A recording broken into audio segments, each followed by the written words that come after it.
Nothing Personal starts in 30 seconds.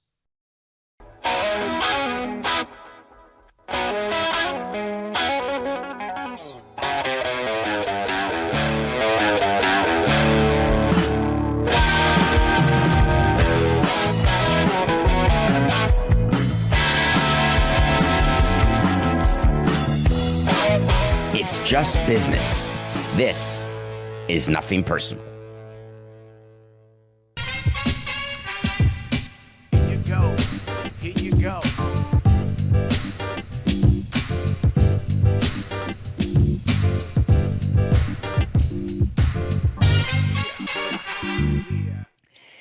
Damn.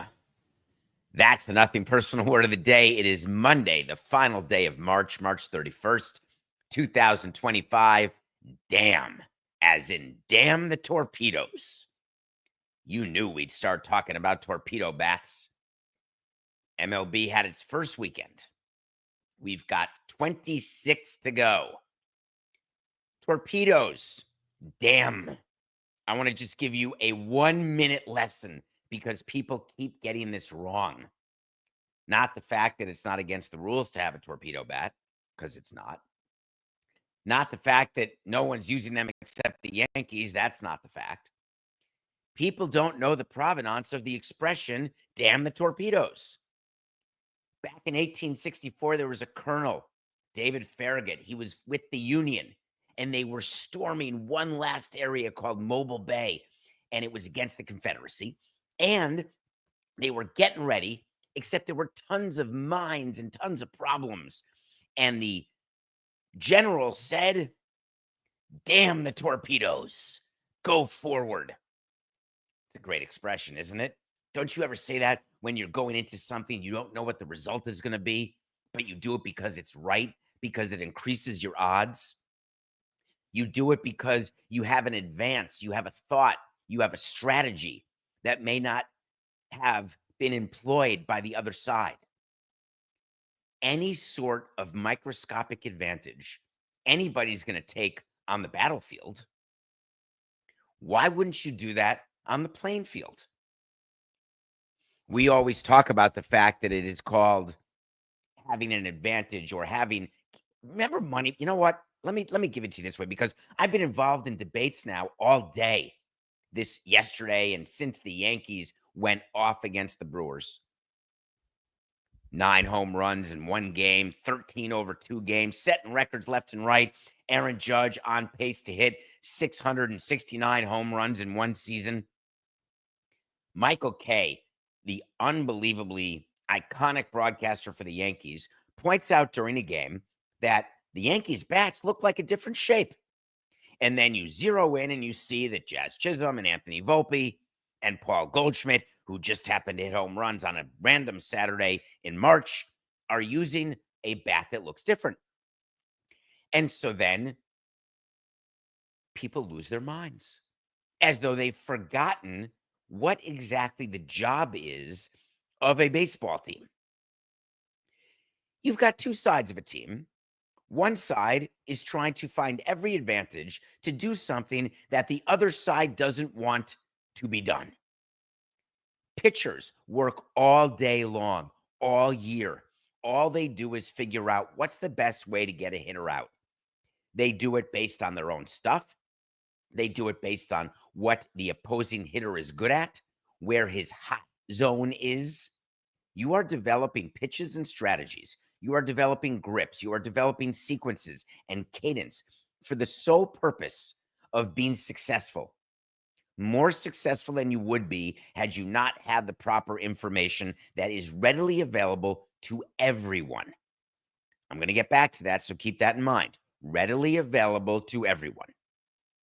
Meanwhile, hitters are in meetings, and you don't do them together. There's pitchers meetings and hitters meetings.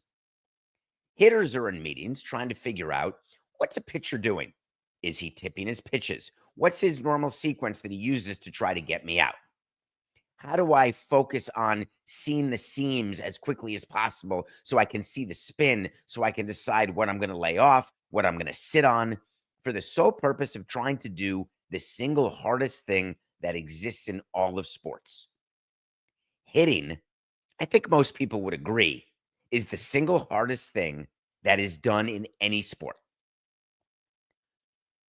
So, given all of that as the base, I assume you were all aware that your team, whether it's the Yankees or the Guardians or the Rays or the Marlins or the Twins, the Braves, want me to name all 30?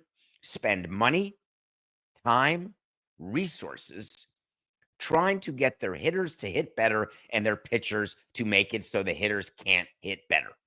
That's how it boils down. What the commissioner does is he's got a group of people who work for him in on-field operations. He's got a rules committee. He's got a competition committee. He's got all sorts of things at his disposal where the sole purpose is in making sure there is an equilibrium, that they are not legislating away intelligence, that they are making sure that everyone operates under the same set of guidelines and rules. They basically are like the parents of the teams. They put up barriers. When the kids go too far, they stop it. And they do it with something called the rule book. Contrary to what Barstool or so many other people are saying, make sure you're clear when you're talking about the torpedo bat issue. There is nothing illegal about torpedo bats. Hard stop. They may look different to you. They may lead to a different result for the moment because they enable a greater sweet spot. They enable hitters to actually not barrel up the ball properly and still get the advantage of having barreled up the ball, because hitting the ball on the barrel is really, really hard. So the rules state that a bat can look, if you're watching on YouTube, we're showing a torpedo bat and a regular bat. If you're just listening, a torpedo bat is not a cricket bat. It is a round bat that is exactly according to Rule 3.02. It is not more than 2.61 inches in diameter. It is not more than 42 inches in length. Hard stop. If you want to put all of the wood in the handle, have at it. If you want to put all the wood on the top of the bat, have at it. Make it like a club. Do whatever you think you want to do, all within the rule. And then there's nothing to talk about, except what everybody's talking about, which is that the damn Yankees have figured out a way to do it again. I draw your attention to only within the last 2 years when Commissioner Rob Manfred was extremely clear with what his biggest concern in the game was. It wasn't necessarily the fact that the Dodgers had a bigger payroll than the Marlins. It was that there was becoming a greater and greater disparity in money that was being used off the field, the size of front offices, the ability to hire people like an MIT analyst, the ability to have analytics department that are as big as sweatshops in China that will enable a team to extract every piece of data and make it into a digestible fact for players and coaches to use to gain advantage. The reason why the commissioner is concerned about that is that think about what you would do if you had all the money in the world and you were competing against people who didn't. Would you get a faster car if it was a race to get water in a Mad Max world and you had the ability to develop a faster engine?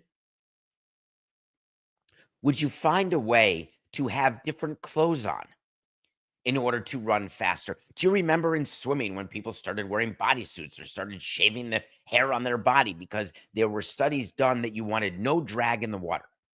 Do you remember when football players changed the equipment because they wanted stickier gloves? And finally, the rules committee said, there's a level of stick we won't allow. It happened in baseball too, with Garrett Cole's sticky stuff. All we do in everything we do is try to take the rules that we're given and gain an advantage. If you gain an advantage while breaking the rules, it's called a crime, or it's called civil liability. If you gain an advantage that exists in the tax code because you have a better tax attorney than someone else, that is not against the law. It can be changed. The rules of engagement can be changed. Why do you think the Yankees and the Dodgers continually say to anyone in the media who will listen, all we do is operate within the system. We're not doing anything wrong. And they're exactly right.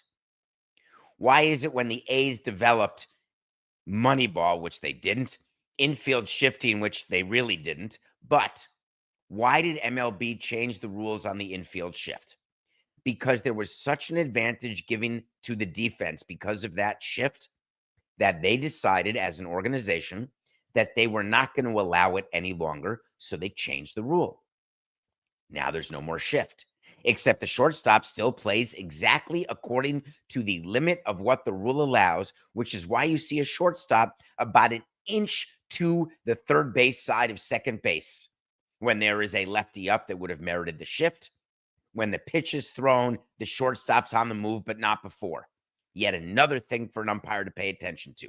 Why? Because that's the rule. You're allowed to move at that moment. Taking and extrapolating what happened this weekend with the Yankees against the Brewers, using the Torpedo bat as your catalyst, as your club, if you will, to bash people over the head with how bad the Yankees are. I wanted to take that position so badly because that's the small market brain in me. But it would have been wrong. It would have been a disservice to you.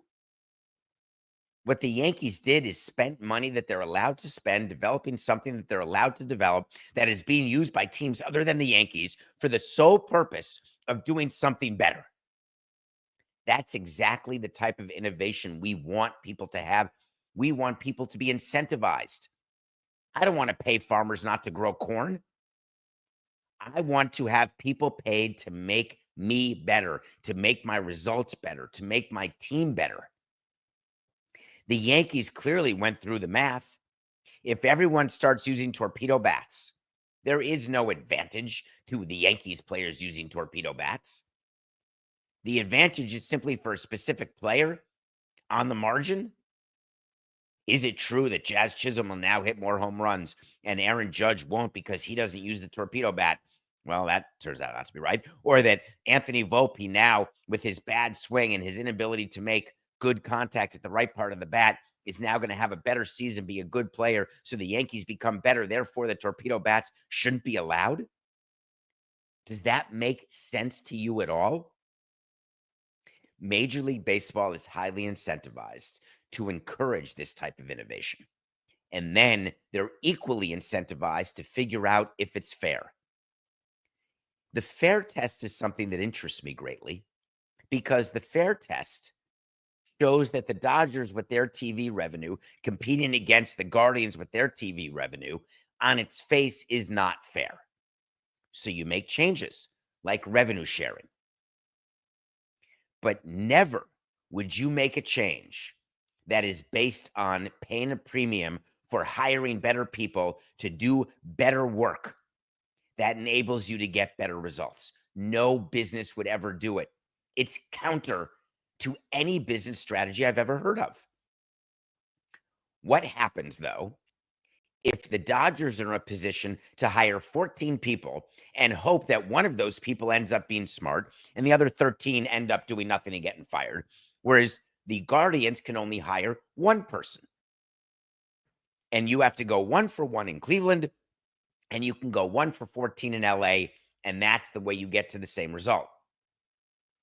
That's what they're going to legislate against. And the commissioner basically pointed to that when he was talking about part of the problem in the game. In the NBA, there used to be Coach Red Halsman and two guys sitting next to him. In the NBA, they realized it's better to have more coaches. You've got 2 rows of coaches in the NBA now. It's practically a coach per player. Is that wrong? Was it wrong when Shaquille O'Neal had a free throw coach hired for him in Orlando solely for him? Was it wrong to try to get a player who's going to be fouled a lot to be better at free throws and to have a dedicated staff member? Is it illegal? No. Is it wrong? No. Is it against the rules? No. How could anyone have argued against it? Yet everyone did, because the perception was you are making a great player greater. The perception with torpedo bats is you're making an organization that has unfair advantages even greater by giving them more unfair advantages. And that's where the argument fell apart. The advantage of the torpedo bat is not an unfair advantage. The advantage is that the Yankees had an opportunity in a front office to do something that the other teams didn't. The opportunity to hire people who don't know what they're doing. That's the change you're going to see. Not eliminating torpedo bats. The change you're going to see is not fining the Yankees or making it so they can't be used. The change you'll see is some sort of collar put on teams in terms of staffing, in terms of money spent. And then the rule will change, and you'll still have teams with money figuring out other ways. The reason why we never changed that rule in baseball, it was totally unenforceable. Tell me how you would enforce the Mets and their front office. I want to spend 2 minutes on this, Coca, because you're a Mets fan. Here's the problem with today's game and today's owners. If you say that the Mets can only have 5 people, I'm making it up, in the analytics department working for the Mets, what do you think the Mets would do?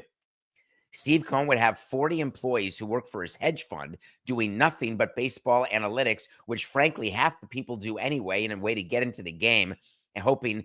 I got so many resumes even back in the day of people who were doing projects. Hey, I thought you'd want to know why Luis Castillo is 0 for his last 10. Well, I'd love to know that. Tell me the reason. And so I'd read through the document, read through the essay, and either dismiss it or engage with that person or just steal that person's idea and try to get Castillo better for those 10 at-bats. MLB cannot enforce Steve Cohen not having 40 people at his hedge fund. It's the same way that MLB, there's nothing they can do about teams and their ancillary development to get revenue from that development. That doesn't count to revenue sharing. The league, like the government, there's only so much they can do. So today, when you're going around debating the torpedo bats and when you're going around talking about the Yankees and thinking about the fact that the Brewers said this is only allowed because they're the Yankees, totally incorrect. Or when you look at the fact that the Yankees tied and made history by hitting all the home runs they hit in their first 3 games. When you are thinking as a Brewer fan that you have no shot in the world because you ended up with Nasty Nestor who stinks. Just take a breath. Then realize that your team, your favorite team, is doing exactly what the Yankees are doing, but your hope is that they're able to do it more efficiently. That's the big difference between you and your Yankees fans. Argue efficiency. Argue opportunity. Don't argue torpedo bats.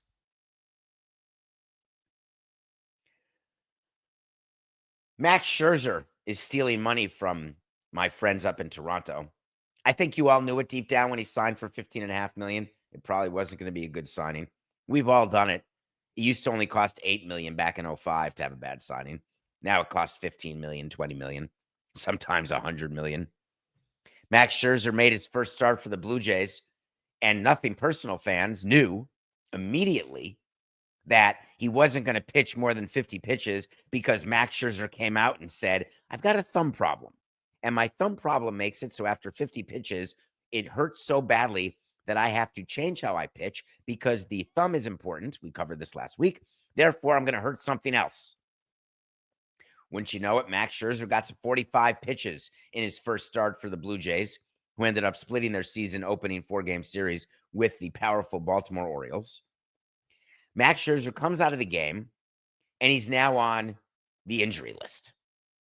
And what the Blue Jays said is that it's some sort of complications related to his thumb, where originally we thought it was a lat sprain. What it is $15 million down the drain. We told you on a wait to see where we tell you something's going to happen. And then if it does, it does. If it doesn't, it doesn't. But we're accountable to it. We said at some point, Max Scherzer's going to be a bullpen arm for the Blue Jays because he can't go deep into games. This is an injury that doesn't get better. It's not like you sit for 4 to 6 weeks and then you're totally fine.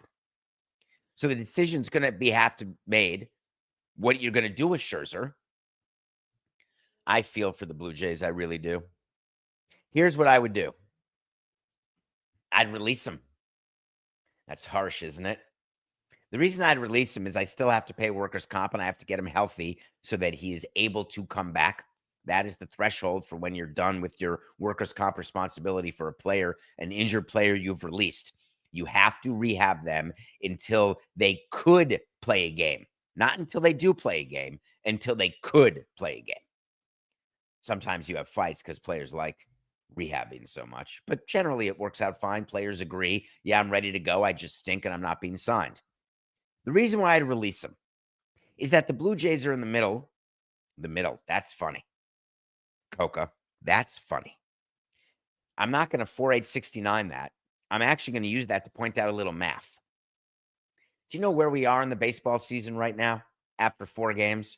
With all of you talking about, oh my God, the Braves aren't winning a game. The Marlins are making the playoffs. The rebuild's over. The Padres are going to be a dominant force against the Dodgers all season long. Fire Jed Hoyer. All of these conclusions that you're reading on the internet and on Twitter, X, where chat rooms about your anger or love of the first 4 games of the season, just keep in mind where we are. It's the end of the first quarter of week 1 of the NFL season. That's where we are. It's the end of the first quarter of week 1. What exactly do you conclude about your team after 1 quarter? Even if you're down 14-0, what do you conclude? It's done? The season's over. Pack it in. We're totally screwed. It's preposterous. I don't even know why that was in my head. Oh, yeah. That was in my head, Coca, because everyone in Boston is under the assumption that Rafael Devers is finished and that Samson, man, he was wrong. It's all because he moved to DH. It's killing him. I told you there'd be a tough adjustment. It's hard to be a DH, by the way. Hard to get ready. Oh, I didn't finish Scherzer. Sorry, Coca. Let me finish my point with Scherzer. Thank you. It's Monday. My brain is going quickly. Max Scherzer is on the injured list, and the reason why I'm asking the Blue Jays to release him is that the distraction that Max Scherzer is, remember, off the field, what he did when he was part of the negotiations for the collective bargaining agreement only a couple years ago. Remember his agent, Scott Boras. Remember what Scherzer is like in a clubhouse, notwithstanding his world championship rings. The distraction that is Max Scherzer, a 40-year-old pitcher, unable to throw more than 50 pitches, forget juice. It's all squeeze. So therefore, cutting your losses, the concept that we would spend time not just after 4 games, but after 1 spring training game. We would have conversations about how many at-bats each player would get or innings pitched a pitcher would get before we would change our evaluation. We would have a list next to each player about what we needed to see from that player. And then we would have what our tolerance would be for not seeing it. So, for example, you've got Lindor with the Mets. Never starts out well. He's having a tough season. I don't think he's gotten a hit yet. People know that he has slow starts. Your tolerance is he's an MVP player. Therefore, you don't pay attention ever. Jason Dominguez, Yankees, proving himself, starting slowly. How many at-bats until you do not keep putting him out there every day? So these decisions are things that are made. Max Scherzer is a great example of someone who you know going into the season when you sign him to a 1-year deal like this, what exactly his rope will be, how much latitude you're going to give him. It's done. If he goes on the injured list 1 time, there are players who you do that with. If he gets hurt once, if he doesn't perform 2 starts in a row, if he can't give us length, then we don't need him on the roster. I think the Blue Jays either move him to the bullpen or just straight out release him before this season's done. Let me get to Devers right now because that flowed from the concept of where we are in the season and people with their overreaction. Yes, it's true. There's a lot about Devers that we can talk about, and there's history here. He actually set a major league record. He struck out 10 times in the first 3 games of the season. Yes, that is a record. No one has started that poorly. He's now has a 0.00 Blutarski batting average. So does Lindor. He has a 111 on-base percentage. Struck out 75% of his at-bats. I can tell you that's not good. You don't want a player more than 30%, and that's only if they're Dave Kingman and can actually hit 40 home runs. So it is true that there is a problem with Rafael Devers. What is it again? It's not the fact that he struck out in the last 8 games he's played, 4 at the end of last season and 4 at the beginning of this season so many times. The problem with Devers is that we don't know outside the clubhouse whether or not he actually has agreed to be the DH, what he really feels about being the DH. We can base it on his first statement and say he wanted no part of it, or we can say he's a professional making 9 figures that we would have the ability. God, he's making more than that. He's making 10 figures. Let me just give you 1 minute here on the Devers thing, if you don't mind. A quick minute. Thank you. To the people in Boston, yes, I chose them to win the pennant. And yes, you can say that they're off to a start they didn't want to be off to. 4 games in, end of the first quarter of week 1. But I beg of you not to lose faith in your team or in the process of what your team could be this year, because you've got a player right now who could be unhappy and is not performing. You've got to let the season evolve. You've got to take a step back. Part of our culture, and I don't want to get too off the tracks here, Coca, we have this need for immediate gratification. We hear our text bell and we have to look at our phone immediately. Everything we do is now, now, now. It's not just, what have you done for me lately? It's not just that. It is that lately has become a definition of like a second ago, a minute ago. I fundamentally disagree with that because it has made recency bias an even bigger problem in today's world than it ever has been, and it's always existed as an issue. People take what's going on now and assume that that's always what's gone on, or they assume what's going on now is guaranteed to be a predictor of what will go on later. Except time and time again, it is proven to us that that is not the case. Time and time again, the baseball season has proven to be long enough that players will be players. Rafael Devers will not end up being a scrub. It is very simple what you do when players are cold like this out of the gate. We've had so many examples of that happening. For crying out loud, Derek Jeter was on the cover of SI because he had such a cold start to a season one year. Lindor last year, people were calling for his head, Marie, and they were saying he's not worth it, overpaid, and then he ended up one of the top 3 MVPs. The way you deal with Devers, if you are Alex Cora, is pretty simple. He's in the lineup every game, and you don't say a word. What we did see is Jason Varitek going to Devers when Devers was hanging his head on the bench. I loved it. If a player shows me through body language that there is a problem, I'm going to address it with the psychologist. I'm going to address it with my veterans, with my coaches, with his friends, with his family. The body language for young players is how we know the young player's lost his confidence and needs to be sent down. The body language for veterans, and Devers is a veteran, is far less relevant to tomorrow. It is more a reflection of today. The body language of a young player, that is way more indicative of what tomorrow looks like. So given who Devers is, I'm not in a panic. I'm not showing him panic.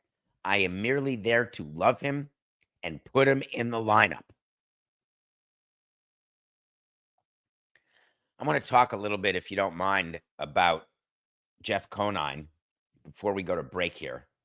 And what I want to say is that he was inducted into the Marlins Hall of Fame, first player. They started this Hall of Fame under Bruce Sherman. People are criticizing Sherman because he's got the biggest weight room in town, but his team stinks. He's got no payroll. Of course, the Marlins win 3 out of 4, 3 walk-offs in their first 3 wins. I'm pretty sure that's never happened before. And for whatever reason, now everyone is saying the rebuild's over. Peter Bendix is a genius. It's the end of the first quarter of week 1. But what I was focused on yesterday is my friend Jeff Conine.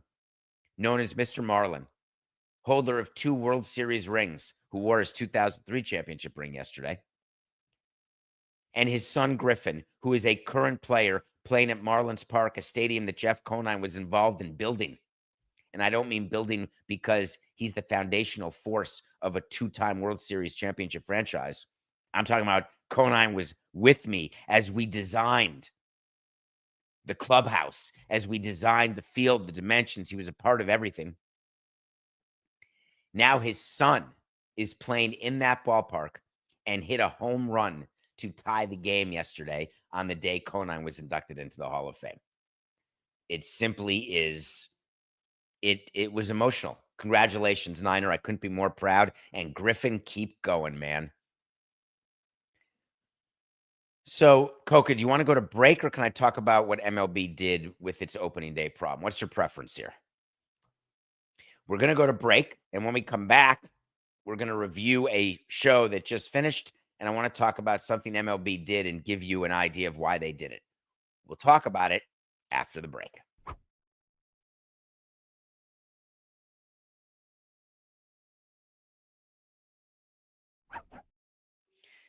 Welcome back to Nothing Personal. It's David Sampson. Hope you had a good weekend.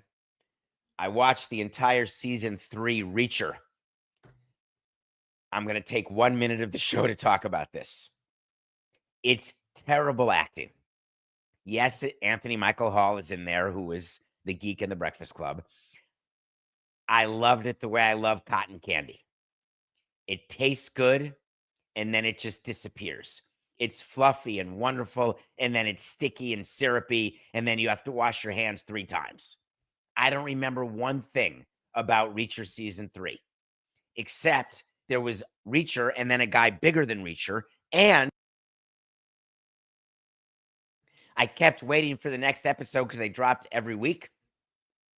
And now I don't know one thing that it was about because it concluded on Thursday. If you're looking for cotton candy, watch Reacher. If not, skip it. Do you remember opening day? March 27th, only 4 days ago. It was Thursday.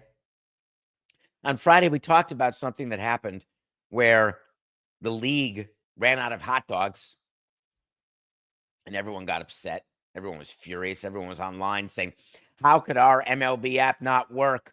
It's terrible. MLB, you stink. Well, we know when things happen in our ballpark. We know when things happen with our technology. We know when our website crashes. Businesses know all of this stuff. Airlines know when the radar is down or when there's mechanical issues. When you're on a plane and there's a mechanical issue, I'm just throwing it out there. What do you get? What do you get? Do you know?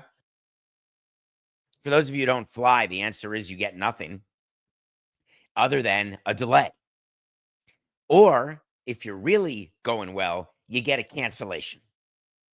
And sometimes if it's really late at night, you may get some sort of card that gives you a hotel room at a Hotel Hilton, or the dreaded drink voucher, an outstanding thing that is given to pacify people in all sorts of different scenarios.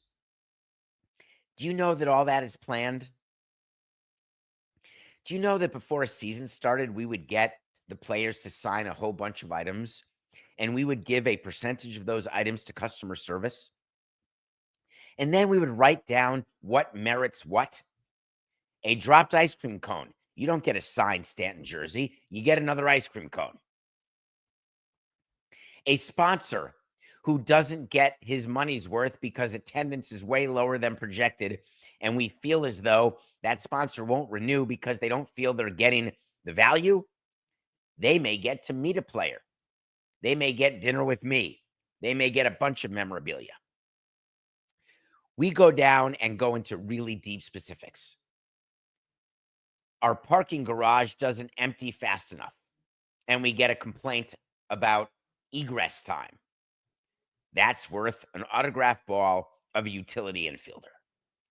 You've heard the expression that the squeaky wheel gets the oil. That can't be the expression. But I think you may get my point, where there are people who professionally call an airline to complain, and they'll get a little something extra. The reason you make these decisions in advance is you really want to not be emotional when things happen or when social media makes things a bigger deal than they are. Major League Baseball got together and they said, we have an idea. Because of the outage on MLB TV, we are going to send every subscriber a letter. And in that letter, we're going to give 10% off anything you buy in the MLB.com shop if you spend more than $25. So it's spend 25, only pay 15. The thing about that is it got incredibly criticized by people. And I would like to ask you why. Are you criticized because it is your view that they should have given more money off? Are you criticizing them because they should have left it alone and not sent a letter of any kind? I believe that the criticism here is unwarranted, and believe me, I wanted to.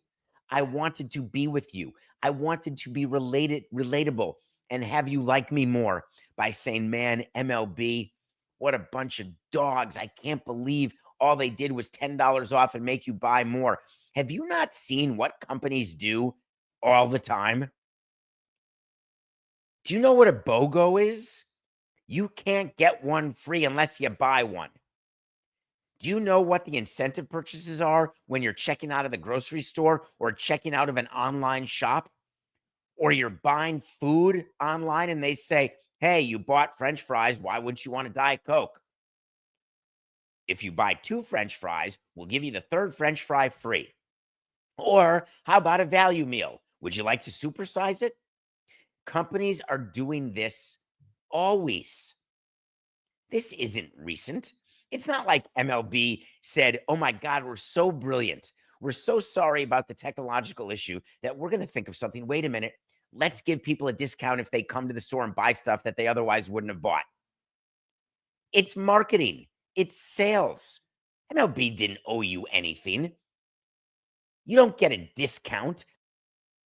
When your plane's delayed, you don't get the airline handing you $10. Well, you wouldn't have paid this $10 to have a delayed flight. It's just part of the rules.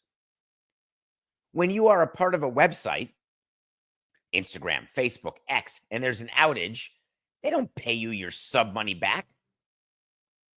Now, if that outage lasted a day, a week, a month, there is a point that you can decide either in advance or at the time what you would then compensate. It's the same thing that goes on with these carriage disputes, where you're not getting anything off your cable bill because they don't have the Yes Network, unless it lasts for a month, 2 months, a year, and then all of a sudden there's an adjustment that's made. This is all normal. All of these things that happen that everybody seems to lose their minds over, I don't personally understand it from the business standpoint, because you act as though that there are these new principles in business or new idiosyncrasies or just plain old idioms led by idiots that are causing people to do stuff that's different than what's been done. The only difference is that we hear about it because of social media. It's the same thing with these torpedo bats, actually. Such ado about nothing. As a matter of fact, let's do a wait to see about those torpedo bats now that I think about it. We'll make this an official wait to see. MLB is not going to change the rules and disallow torpedo bats. I just want to have that out there. Make sure you are clear. Tell you what I'm clear about. The nothing personal pick of the day, where I went 1-2 this weekend. On Friday, we had the Braves beating the Padres. I could have had that Thursday, Saturday, or Sunday, and I would have gotten them wrong each time. The Braves hitting is anemic. Take a look at the Braves box score, by the way, if you want to talk about the end of the first quarter of game 1 of the NFL season. And you can bet your sweet bippy where the Braves are hitting right now, that's not where they will end up. But they did end up with a 4-game sweep, so we did lose that. We had the Brewers on Sunday beating Stroman and the Yankees. It was Stroman Day. I think we're going to do better than average on Stroman Day and on Corbin Day. The Yankees, using the torpedo bats, had this amazing unfair advantage that caused them to sweep the Brewers. It had nothing to do with Brewers pitching. It had nothing to do with Nestor. It had nothing to do with anything other than the fact that there were torpedo bats being used. And it caused us to lose our pick of the day on Sunday. The good news is we told you that Scherzer would lose on Saturday because Scherzer was only going to go 50 pitches. We were almost right. Went 45. 26-37. The Atlanta Braves continue their season. There's nothing you like better when you're on a losing streak to start a season. You look at the schedule and you say, all right, we're playing the patsies in the league. We absolutely are going to start the winning streak right now. The Braves in their 0-4 season are heading to play the Los Angeles Dodgers. What a nightmare. The Dodgers are 5-0. They haven't lost yet. 2-0 overseas, 3-0 to start the season in Aux États-Unis. It is amazing that you've got a 5-0 team playing an 0-4 team and that you think I'm going to take anything other than the Dodgers. Now, this is a huge, huge spread. The Dodgers are minus 218. You're going to see numbers like this all season. The reason why we're taking the Dodgers tonight over the Braves is that no one goes to Chavez Ravine as a slump buster. It's like going to the Victoria's Secret fashion show and saying, oh, this is where I'm going to get lucky. It's absurd. The Dodgers are that good and playing that well, and the Braves are not hitting, and I don't expect Chavez Ravine to be the cure. We are taking the Dodgers over the Braves. I didn't spend as much time as you would have thought watching the college basketball. I did spend a heck of a lot of time thinking about the tournament, though. I can't get over the debate that Skipper and I had on the last sporting class, and we're going to do another episode this week, I believe, Coca. And I'm sure that the NCAA tournament will come up because the Final Four is set. And Coca, are you the one who told me that AI had a bracket that was without upsets? Was that you who did that, Coca? So is it true? I don't know if you've done this study.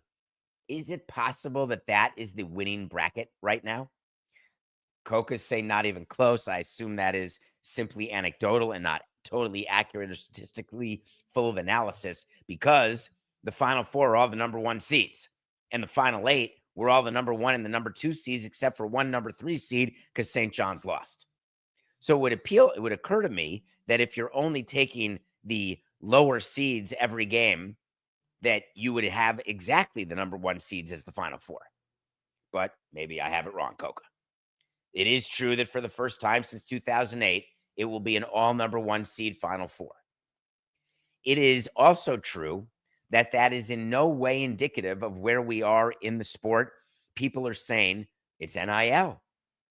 The more money teams have, the bigger conferences, the bigger powers in the conference, they have more money to spend. They're getting better players, and that's why it's 4 number one seeds in the Final Four. That logic does not follow at all. It could follow over the course of a full season, but over a single elimination tournament where weird stuff is bound to happen statistically, that all of a sudden we're at a place where 2008 it happens, then you wait 16 years, and then it happens again. And what exists now that's different in 2008 is NIL. Therefore, QED, NIL is the reason why you've got 4 number one seeds. That doesn't pass even Logic 101. Forget 202 or 303. I'm super excited to watch the Final Four, though, because it is true that you're going to get the 4 best teams. It is true that Bubba and the committee got everything totally right. It is true that when you do seeds to a tournament, you do it for the purpose of having the 1 and 2 seed meet in the finals. That's why brackets exist. Yet when it happens, we then complain about it. I don't quite understand that. I want to end the show talking about what happened in Memphis over the weekend. And I want to take a few minutes with this because, again, I feel there's a bit of a misunderstanding here. The Memphis Grizzlies fired their head coach, Taylor Jenkins, this weekend. The Memphis Grizzlies are in a position right now where they are fighting with the Lakers for the 4-5 seed. I don't know where they are this second, Coca. I actually could look, but it's not relevant. They're not in the play-in game at all currently. They are actually potentially hosting a first-round series. What makes you fire a coach when you've got very few games left in the regular season and your team is performing? The answer every single time is there has to be something acute. You do not fire the coach and then talk to your fan base and say, we thought this move gave us the best chance to win now. The reason why that doesn't hold water is that no new coach is going to come in and be able to effectuate change in that period of time. They're going to use this. It's like changing your football coach in week 17 if you're a playoff team. It's absurd. The reason why you would make a change like that, if something became so untenable, if Taylor Jenkins had a shouting match with the owner, if Taylor Jenkins did something illegal, and I'm not hypothesizing that he did, I'm merely telling you that what's on the table and what's being told to you, that John Morant didn't like the offense, that John Morant, it's like a player empowerment, John Morant wanted him fired, or that they got embarrassed in a fourth quarter and they lost a game. The fact that they're only 2 games away from being the 8th seed. Let's make that change, and then let's tell people we're doing it now. There's 8 games to go in the regular season. Do not believe the front office of the Grizzlies when they tell you that's the reason. We've tried it. I've tried everything with firing managers. The truth always is that when you fire a manager or a coach, because at a time of the season that doesn't make sense to save that particular season, you're doing it because something went wrong. So you can cover that several ways, and I've tried all of them. You can fire your hitting coach, your pitching coach, your bullpen coach. You can fire a bunch of people in scouting right before the draft. You can do all those things. And the Grizzlies did that. They fired a bunch of assistant coaches. They fired a bunch of people with Taylor Jenkins, some people who were with Ja, some people without Ja, all for the purpose of saying, look, this wasn't just Taylor. This was about our offense, our defense, our performance. This was about our concern about this year. This was about not giving Ja what he wants. It had nothing to do with that. It's all straight horse hockey. The Memphis Grizzlies made this change because clearly something had been bubbling and then it bubbled over. The GM was so careful when he talked about this firing because he doesn't want to look like a eunuch to tell you, hey, I don't know what you're all talking about. Players didn't even know, didn't even consult him, had no idea. They read about it just like you did. Do you believe that for one hot second? Do you believe that there is a GM? Because if it's true, here's the problem with what the Memphis GM said. If it's true, that GM needs to be fired. Because if you do not talk to your players and your captain, your veterans, your best players about a coaching change with 8 games to go in the regular season, that is general manager malpractice. You don't need to talk to them during the offseason. You don't need to talk to them in April or May when it's fairly obvious what you're doing in baseball, trying to get better because you've got time to turn it around. But at the end of a season, as you're heading into October, whether you're the 4th seed or the 8th seed, doesn't matter to me. There is no GM who would not consult a player, more than a player. There's committees of veteran players that you talk about these things with, but we pretend we don't because we want you to think that, hey, we don't need to do that. We don't want anyone to think that anyone's got power except us.